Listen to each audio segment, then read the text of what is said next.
aqui com vocês. O Christian abordou essa coisa do mal, né? E o mal tá gerando uma sensação de pânico, né? Da gente estar indefeso. Eu tenho um filho de 5 anos, que tá numa escolinha. Minha mãe acabou de mandar agora uma mensagem, falar: não, filho, vocês têm que fazer esse programa mesmo, porque a minha tia, ela trabalha numa escola e o pessoal tá em pânico também. Esses dias deu um problema de explodir um ventilador, alguma coisa assim, fez um barulho, já todo mundo em pânico. Então, assim, primeiro, eu acho que o que a gente pode falar para as pessoas para acalmar elas, se é que é possível. O que a gente pode fazer para evitar e como a gente acalma as pessoas com essa sensação de medo e... Eu acho, vou começar aqui e passo para vocês. Tá. O medo, ele é muito importante. O medo nos faz sobreviver. Então, acontece que a gente tem que entender o que é o medo que saiu do controle. E nesse momento o medo saiu do controle, sim, e é natural que tenha saído do controle, porque você não espera que isso aconteça. Nós estamos falando aqui de escolas. Escolas são lugares que são para serem seguros, não é? Então, ninguém imagina que isso vai acontecer dentro de uma escola. Nós não estamos preparados. Quando a gente lembra da própria pandemia, eu acho que é um parênteses importante aqui, a gente aprendeu pouco, porque quando a pandemia chegou, a gente tinha a questão do vírus e todo mundo era levado para o hospital. Quer dizer, o que acontece? O nosso pessoal de saúde ficou sobrecarregado, porque até você descobrir como enfrentar o problema. Exato. Aqui é a mesma coisa. Existe o problema? Sim, existe. Ele precisa ser enfrentado? Sim, precisa. Porque você achar que a polícia vai resolver isso, você tem que ser muito poliana. E a gente tem que entender o seguinte: a polícia judiciária, que é a nossa polícia civil, ela só entra depois que o crime foi consumado. Então precisa ter um crime para que a nossa polícia entre. A polícia militar, ela vai trabalhar de forma preventiva. Mas quando a gente fala no Brasil, que é um país de dimensão continental, e nós temos os mais diversos crimes, a polícia ela tem que, né, se dividir um pouco para cá, outro pouco para lá, porque isso é muito variado. E a gente precisa, é o que a gente estava conversando aqui no começo, Vilela. Hoje a gente está falando do efeito. O efeito é esse, é devastador, as pessoas estão com medo, estão visível, com pânico, é palpável. É normal, eu acho que a gente tem que respeitar o medo das pessoas, nós temos que ajudar, mas a gente tem que entender qual é a causa, como isso acontece, por que isso acontece, não é? Então, e o problema, infelizmente, está dentro da casa das pessoas. Esse é o maior problema, porque quando você vai parar para pensar como isso está acontecendo, quem está fazendo isso, está dentro da casa da pessoa. E a polícia não entra dentro da sua casa, a não ser que você chame ela, a não ser que ela tenha um mandado, senão ela não vai entrar.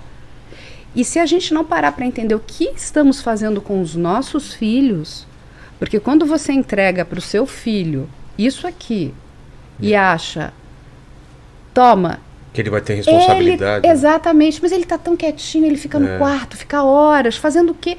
Não, eu não sei, ele está lá. Existe, inclusive, a gente vai falar mais sobre isso, um gap geracional aqui. Total. Muito grande.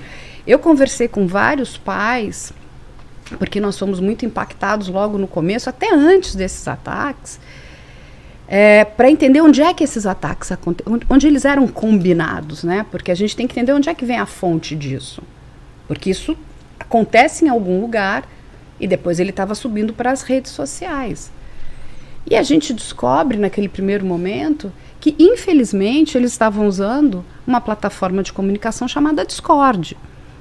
Dentro de servers, né, de servidores, para explicar para os pais que eles eram servidores privados, eles combinavam tudo isso entre muitas outras coisas horríveis. E depois eles subiam para as outras redes, como Twitter, TikTok, e por aí vai. O que acontece? Você chega e conversa com o pai, você sabe o que é o Discord?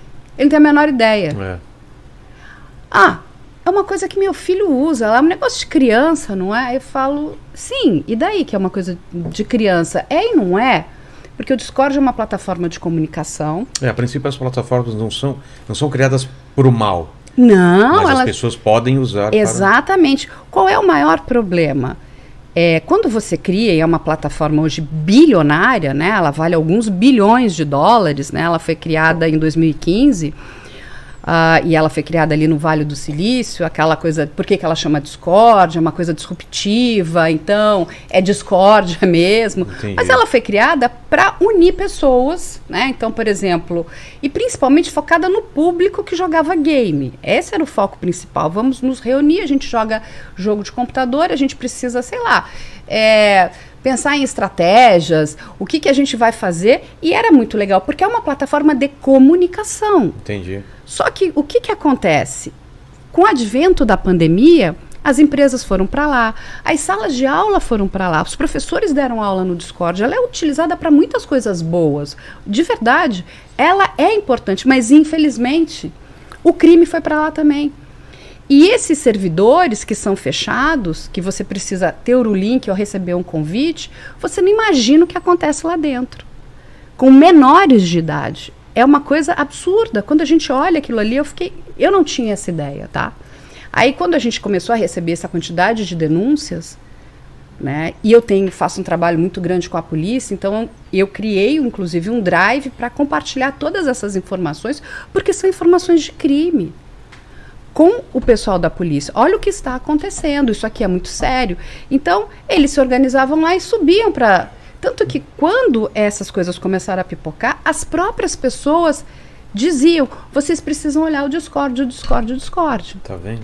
Aí fomos lá. E eu já não sabia dessa informação. Então, fomos entrar em contato com o pessoal da Discord. Não tem um escritório de representação legal aqui no Brasil, que é um absurdo completo. Os outros escritórios até têm.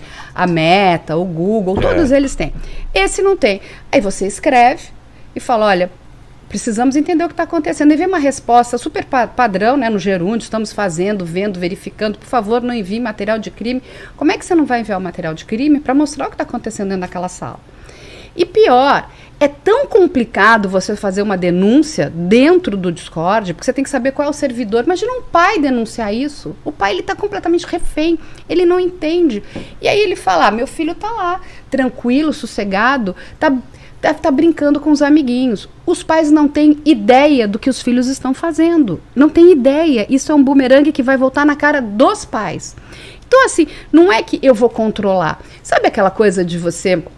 Segurança é algo que eu acho que é inegociável. A gente não negocia. Segurança é segurança. Você entrega isso... A internet, ela é fabulosa, a gente vai encontrar coisas incríveis, melhora a sua capacidade profissional, de estudos, de pesquisa, você faz coisas, ela diminui seu tempo em muitas coisas, mas ali dentro tem um pântano que se o seu filho não tiver um mínimo de supervisão, porque a criança e o adolescente, ele é curioso, ele quer naquilo que não pode. Nós já fomos adolescentes. Total. Para pensar em você. A gente queria naquilo que não podia. Não, mas meu pai falou que não pode. Mas você precisa conversar com seu filho. Você precisa, sabe, investir tempo. Não é gastar tempo, é investir. E investir tempo no seu filho. Hoje os pais...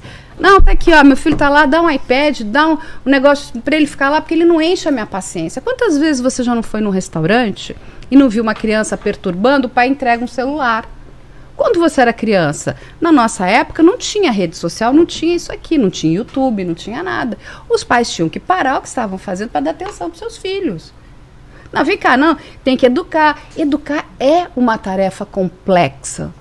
Mas aí ficou o seguinte, não, sabe? E aí tem um problema maior, porque quando a escola, que também faz o papel de educação...